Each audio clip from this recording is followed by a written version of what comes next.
మరో ఉత్తరం చూద్దామండి. హైదరాబాద్ నుంచి సంతోష్ రాస్తున్నారు. వినాయక వ్రతకల్పంలో పసుపు గణపతిని, మట్టి గణపతిని ఇద్దరిని పూజించాలని అంటారు, ఎందుకు వివరించండి అంటూ రాస్తున్నారు. ఏ పూజ ప్రారంభంలోనైనా సరే, ఏ వ్రతాలు ఆచరించేటప్పుడైనా సరే, పసుపు ముద్దతో చేసినటువంటి వినాయకుణ్ణి మనం మొట్టమొదటిసారిగా తమలపాకు మీద ఉంచి చక్కగా పూజ చేసిన పెదపే తరువాత వినాయక వ్రతకల్పరీత్యా ఆ మట్టితో చేసిన వినాయకుడిని ఆరాధన చేస్తాం. ఎందుచేత ఈ పసుపు ముద్దకు ఇంత విలువ ఇచ్చారు అనేది మనం ఆలోచించాలి. త్రిపురాసుర సంహారం చేసేటప్పుడు నందీశ్వరుడు ఆ 3 పర్వతాల్ని కూడాను తనకి ఆ సమయంలో అప్పుడు ఉన్నటువంటి 3 కొమ్ములతో ఎత్తాడుట. అలా 3 కొమ్ములున్న నందీశ్వరుడు 3 పర్వతాల్ని ఎత్తి పట్టుకున్నప్పుడు ఈ స్వామివారు పాశుపశాస్త్రంతో ఆ త్రిపుర సంహారం చేశాడు. ఆ సమయంలో ఈ నందీశ్వరుడి యొక్క కొమ్ము మధ్యలోది కాస్త విరిగిపోయింది. ఈ విరిగిపోయి ఎక్కడో పడ్డది.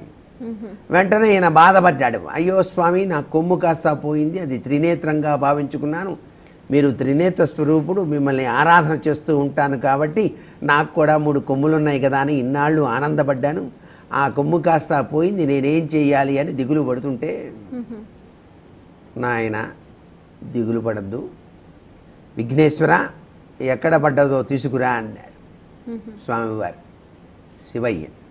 వెంటనే వినాయకుడికి తెలుసు కదా, వెళ్ళి తీసుకొచ్చి నాన్నగారు ఇదిగోండి అన్నాడు. చూసావా నందీశ్వర, ఇదిగో నీ కొమ్ము, ఈ కొమ్ము ఇక నుంచి పసుపు కొమ్ముగా మారిపోతుంది. ఈ పసుపు కొమ్ము కలియుగంలో ప్రతి ఇంటా కూడాను పూజార్హత పెంపొందించుకుంటుంది. ప్రతి ఒక్క పూజలో కూడాను నీ యొక్క పసుపు కొమ్మును చక్కగా దంచి వచ్చినటువంటి పసుపుతో ముద్ద చేసి గౌరీదేవిగా, వినాయకుడిగా, ఈ విధంగా మొట్టమొదటి పూజార్హత నీ పసుపుకే, పసుపు కొమ్ము ముద్దకే ఉండి తీరుతుంది. ఈనాటి నుంచి నీకు ఈ యొక్క అనుగ్రహాన్ని ప్రసాదిస్తున్నాను, నువ్వేం దిగులు పడాల్సిన పని లేదు అని చెప్పేసి నందీశ్వరుడికి చెప్పాడుట. ఆయన కూడా ఆనందపడ్డాడు. ఆహా, నాకు అంత మహద్భాగ్యాన్ని ప్రసాదించావా స్వామి, శరణమ్మమ్మ అన్నాడు నందీశ్వరుడు. అందుకే నందీశ్వరుని దర్శించడానికి గుళ్ళోకి వెళ్ళేటప్పుడు కూడా నందీశ్వర నమస్తుభ్యం సాంబానంద ప్రదాయక అంటూ ఆయన చెవిలో చెప్పి వెళ్తున్నామయ్యా స్వామివారి దర్శనానికి అని అనుగ్రహాన్ని తీసుకుని వెళ్ళాలి.